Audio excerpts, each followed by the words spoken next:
fourth installment episode of Exploring Atlas Shrugged. I'm now finally to the trial of Hank, or Henry Rearden, of Rearden Metal. Promised I was going to get here in the last video and I didn't, but here we are today. A really brief backstory here. I did not start doing these videos until at least about halfway through the total reading time of the book. Not that there aren't poignant things being said in the first half of the book, but because I didn't really strike me until now, and I just decided to take up in the middle of the book as opposed to going back and skimming pages to get to all of the earlier meat that had impacted me. So I'm hoping that this series of videos is enough to inspire you to go out and actually read everything, because some of the stuff that I'm reading is just the surface of what's going on.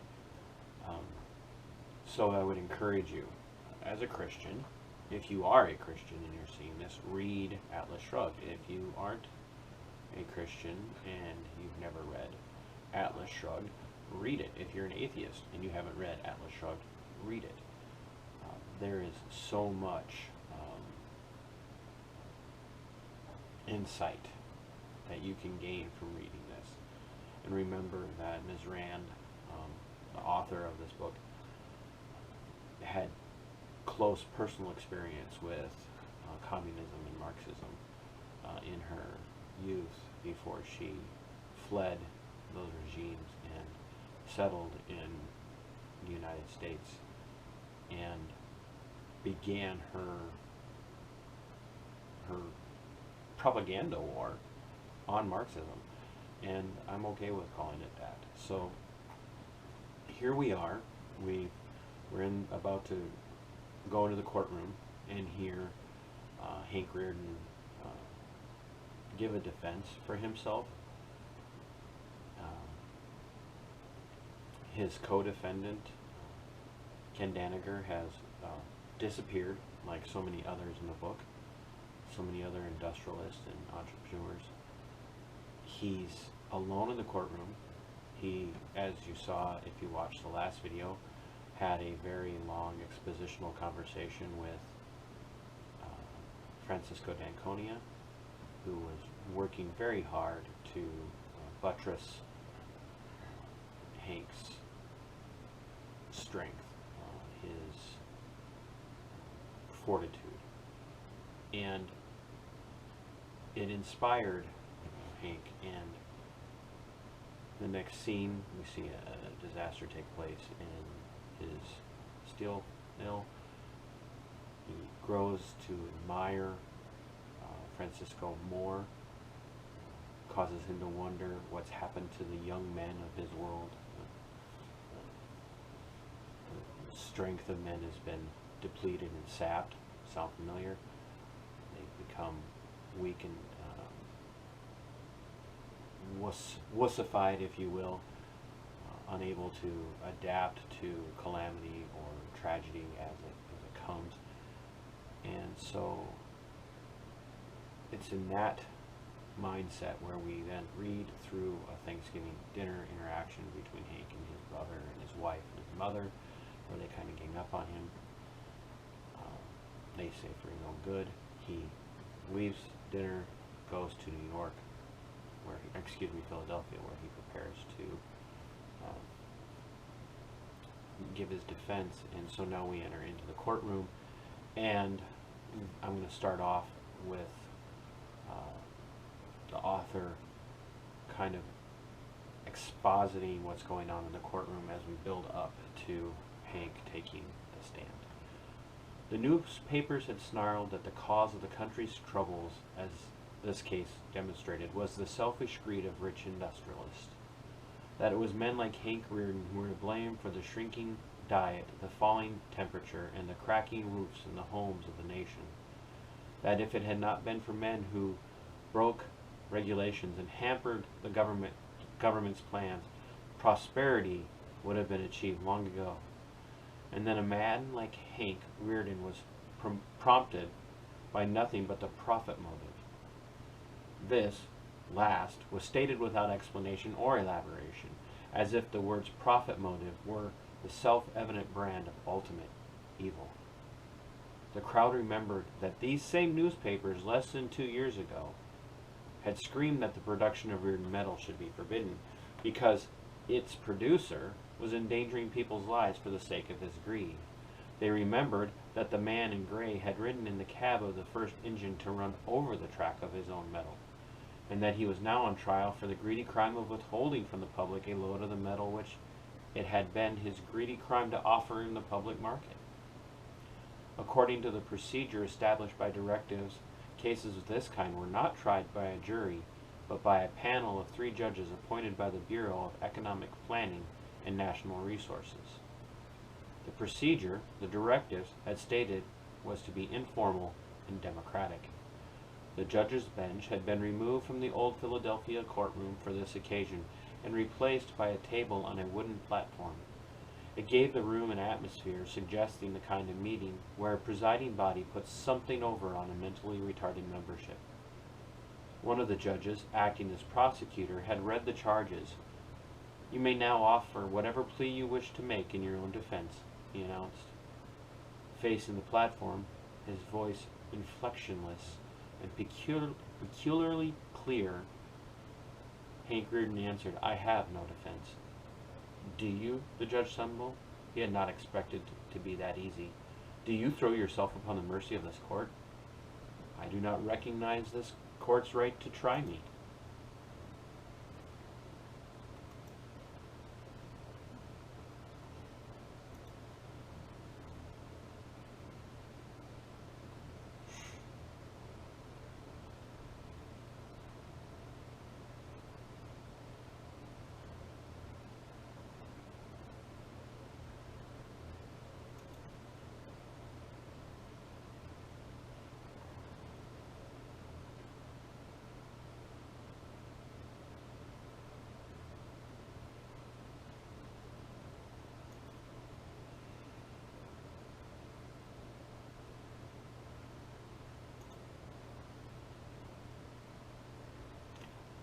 "What? I do not recognize this court's right to try me. But Mr. Rearden, this is the legally appointed court to try this particular category of crime.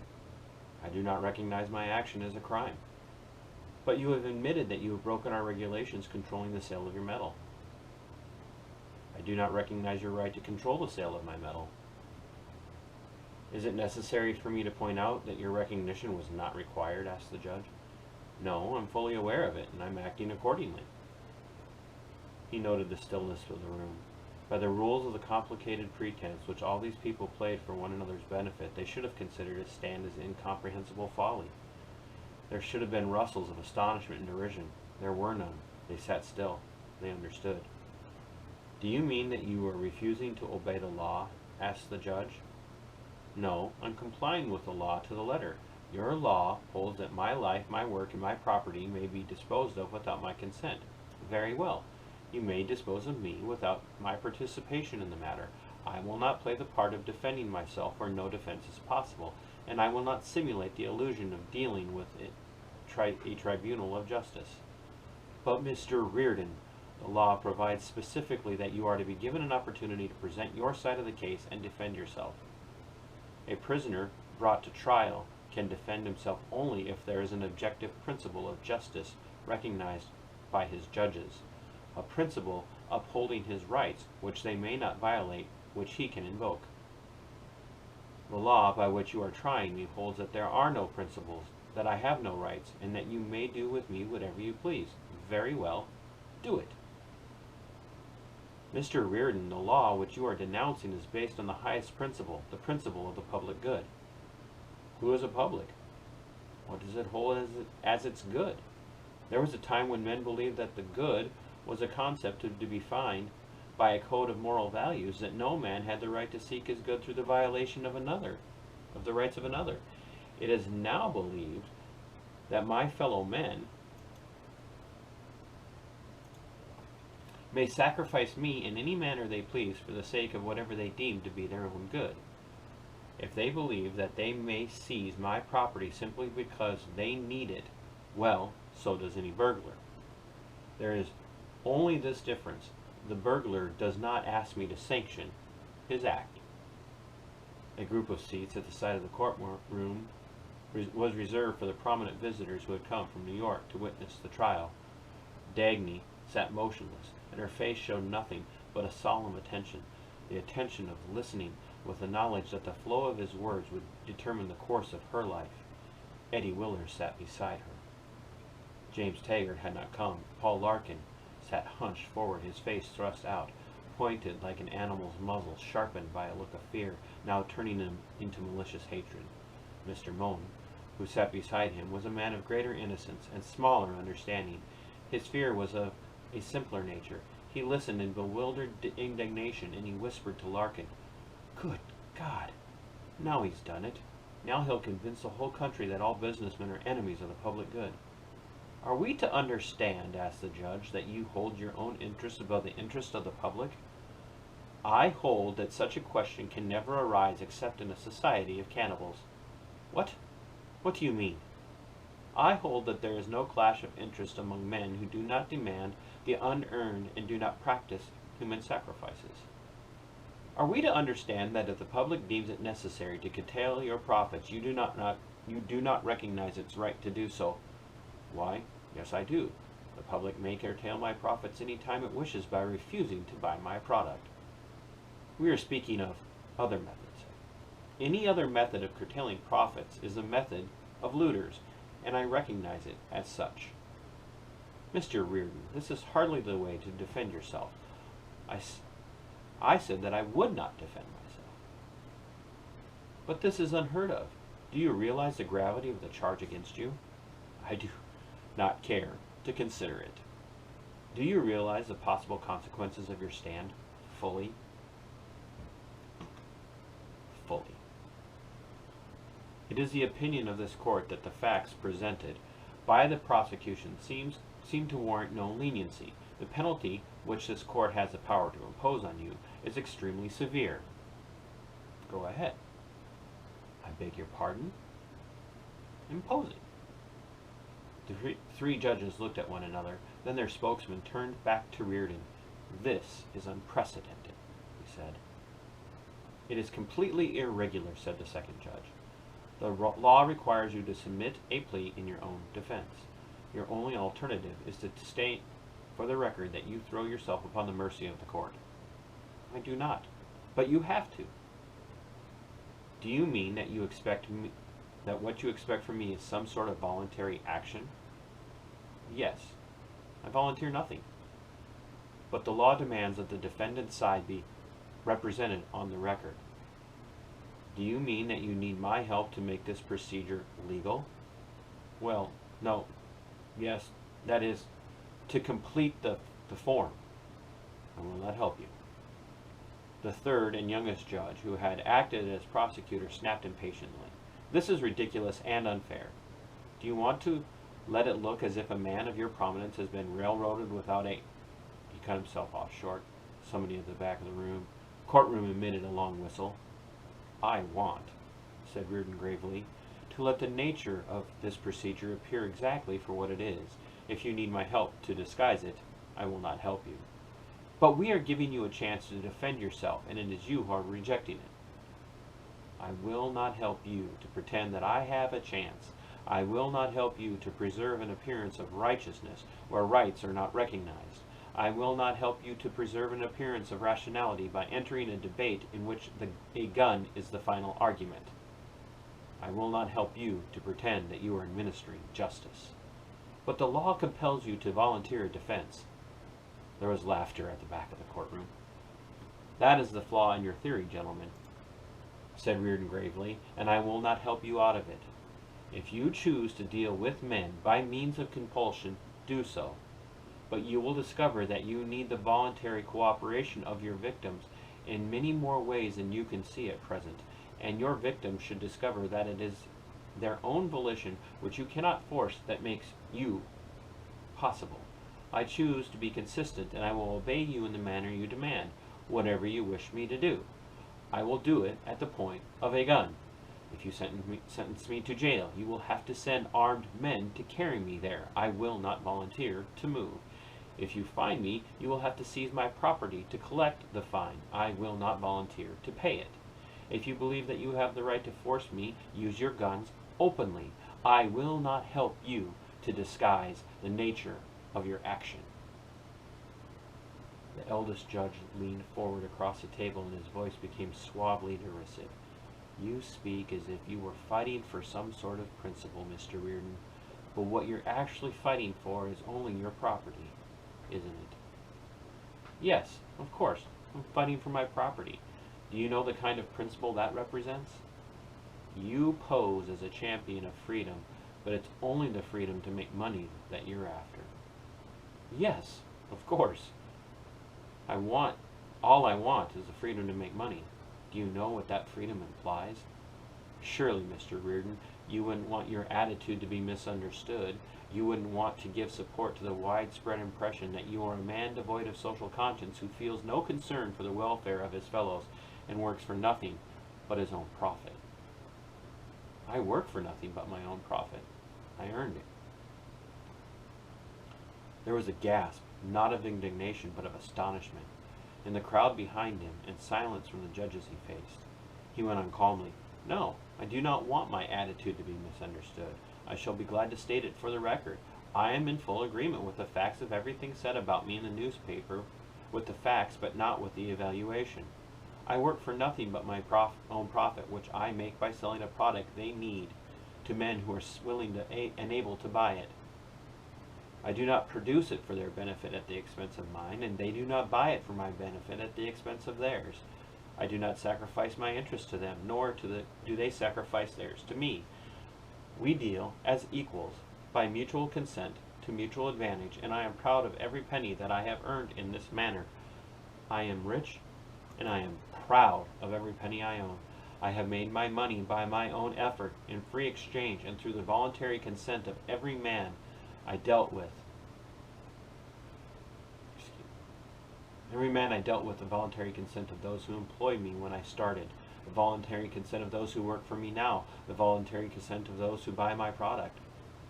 I shall answer all the questions you are afraid to ask me openly.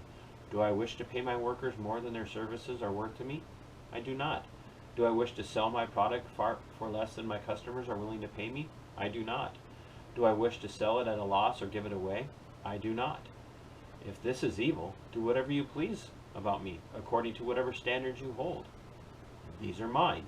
I am earning my own living, as every honest man must. I refuse to accept as guilt the fact of my own existence and the fact that I must work in order to support it. I refuse to accept as guilt the fact that I am able to do it and do it well. I refuse to accept as guilt the fact that I am able to do it better than most people, the fact that my work is greater value than the work of my neighbors, and that more men are willing to pay. I refuse to apologize for my ability. I refuse to apologize for my mean. I refuse to apologize for my money. Something glitchy in the book, sorry. If this is evil, make the most of it. If this is what the public finds harmful to its interests, let the public destroy me. This is my code, and I will accept no other. I could say to you that I have done more good for my fellow man than you ever can hope to accomplish, but I will not say it, because I do not seek the good of others as a sanction for my right to exist. Nor do I recognize the good of others as a justification for their seizure of my property or their destruction of my life. I will not say that the good of others was a purpose of my work. My own good was my purpose, and I despise a man who surrenders his. I could say to you that you do not serve the public good, that nobody's good can be achieved at the price of human sacrifices, that when you violate the rights of one man, you have violated the rights of all, and a public of rightless creatures is doomed to destruction. I could say to you that you will and can achieve nothing but universal devastation, as any looter must when he runs out of victims. I could say it, but I won't. It is not your particular policy that I challenge, but your moral premise. If it were true that men could achieve their good by means of turning some men into sacrificial animals, and I were asked to immolate myself for the sake of creatures who wanted to survive at the price of my blood, if I were asked to serve the interests of society apart from, above, and against my own, I would refuse. I would reject it as the most contemptible evil. I would fight it with every power I possess. I would fight the whole of mankind if 1 minute were all I could last before I were murdered.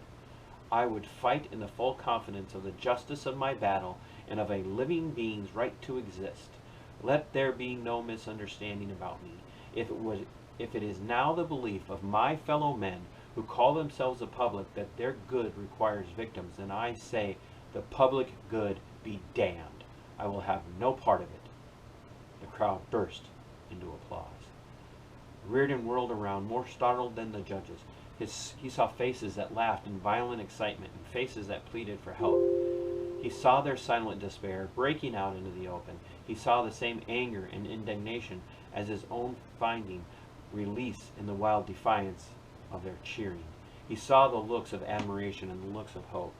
There were also the faces of loose-mouthed young men and maliciously unkempt females, the kind who led the booing in newsreel theaters at any appearance of a businessman on the screen.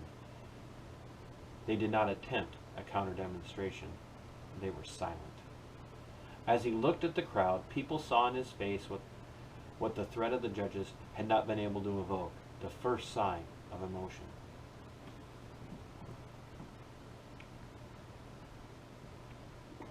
It was a few moments before they heard the furious beating of a gavel upon the table and one of the judges yelling, "Or I shall have the courtroom cleared," as he turned back to the table. Rearden's eyes moved over the visitors' section. His glance paused on Dagny, a pause perceptible only to her, as if he were saying, "It works." She would have appeared calm except that her eyes seemed to have become too large for her face. Eddie Willers was smiling the kind of smile that is man's substitute for breaking into tears. Mr. Moen looked stupefied. Paul Larkin was staring at the floor. There was no expression on Bertram Scudder's face, or on Lillian's. She sat at the end of the row, her legs crossed, a mink stole slanting from her right shoulder to her left hip. She looked at Rearden, not moving. In the complex violence of all the things he felt, he had time to recognize a touch of regret and longing. There was a face he had hoped to see, had looked for from the start of the session. He wanted to be present more than any other face around him, but Francisco d'Anconia did not come. "Mr. Rearden," said the eldest judge, smiling affably, reproachfully, and spreading his arms, "it is regrettable that you should have misunderstood us so completely. That's the trouble, that businessmen refuse to approach us in a spirit of trust and friendship. They seem to imagine that we are their enemies. Why do you speak of human sacrifices? What made you go to such an extreme? We have no intention of seizing your property or destroying your life. We do not seek to harm your interests. We are fully aware of your distinguished achievements. Our purpose is only to balance social pressures and do justice to all. This hearing is really intended not as a trial, but as a friendly discussion aimed at mutual understanding and cooperation."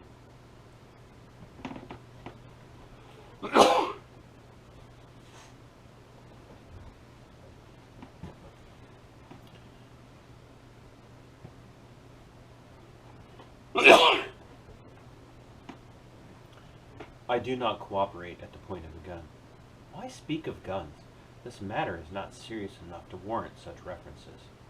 We are fully aware that the guilt in this case lies chiefly with Mr. Kenneth Danager, who instigated this infringement of the law, who exerted pressure upon you, and who confessed his guilt by disappearing in order to escape trial." "No, we did it by equal, mutual, voluntary agreement." "Mr. Rearden," said the second judge, "you may not share some of our ideas, but when all is said and done, we're all working for the same cause, for the good of the people. We realize that you were prompted to disregard legal technicalities by the critical situation of the coal mines and the crucial importance of fuel to the public welfare." "No, I was prompted by my own profit and my own interest. What effect it had on the coal mines and the public welfare is for you to estimate. That is not my motive." Mr. Moen stared dazedly about him and whispered to Paul Larkin, something's gone screwy here. Oh, shut up, snapped Larkin. I am sure, Mr. Rearden, said the eldest judge, that you do not really believe, nor does the public, that we wish to treat you as a sacrificial victim. If anyone has been laboring under such a misapprehension, we are anxious to prove that it is not true. The judges retired to consider their verdict. They did not stay out long. They returned to an ominously silent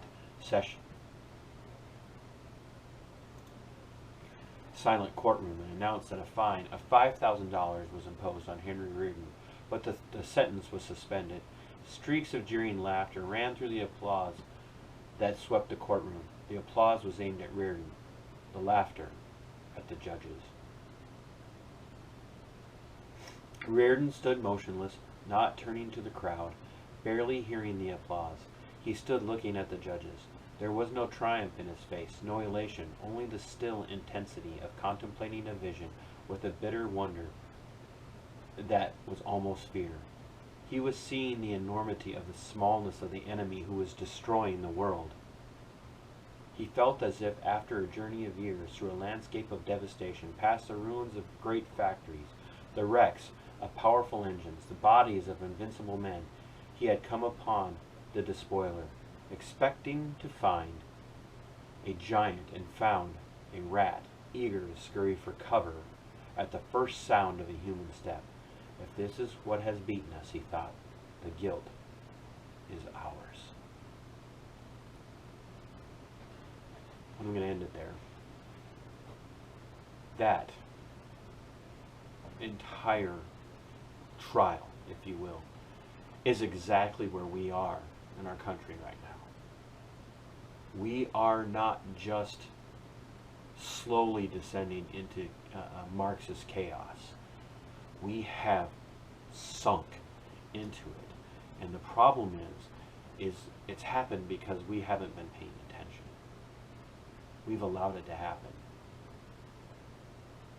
All of this stuff, the Black Lives Matter movement, Antifa riots, the responses to COVID-19, the shutdowns, the lock-ins, the mask mandates, the mandatory isolation, the quarantining of healthy people, the quarantining of people who have tested positive but are showing no symptoms, the isolation of the elderly in long-term care facilities for the sake of the public good, wearing, like I said, masks for the sake of the public good, social distancing for the sake of the public good.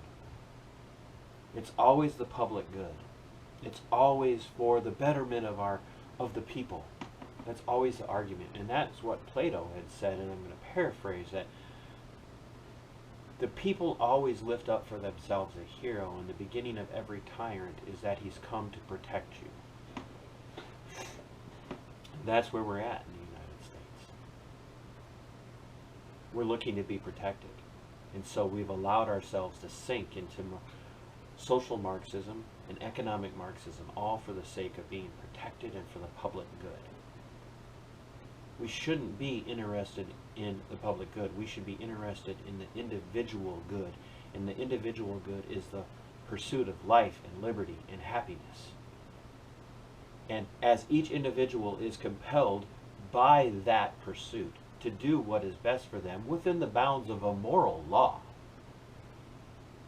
that's objective, not subjective, but an objective moral law, is that as long as they are not physically doing harm to another person, intentionally intent upon taking from that person their life and their liberty and their pursuit of happiness, then that's what's good for society. That's what's good for the people. That's what's good for our nation. And that's what Rearden is fighting against. It's not wrong for him to make money. It's not wrong for you to pursue your freedom, for you to pursue liberty, to pursue happiness. And the pursuit of life doesn't mean living through surviving a virus. It means I get to pursue life the way I want to live it, as long as it is not being done in a way that causes harm to my neighbor because I am physically assaulting them and taking from them those things that belong to them. Me not wearing a mask. You wearing a mask. That doesn't affect me. You wearing a mask doesn't hurt me. Me not wearing a mask doesn't hurt you. If you want to do it, do it. If you don't want to do it, don't do it. But stop being a pawn of the Marxists. Stop being a pawn of the looters.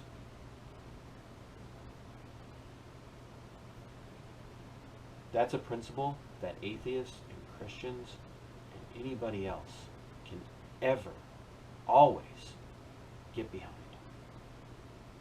And that's what Rearden is saying. The only way a system like this works is if we become a functional society of cannibals.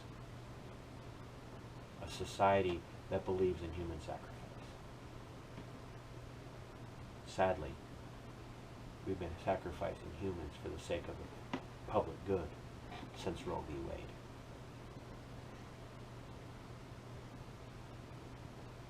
Sic Semper Tyrannis.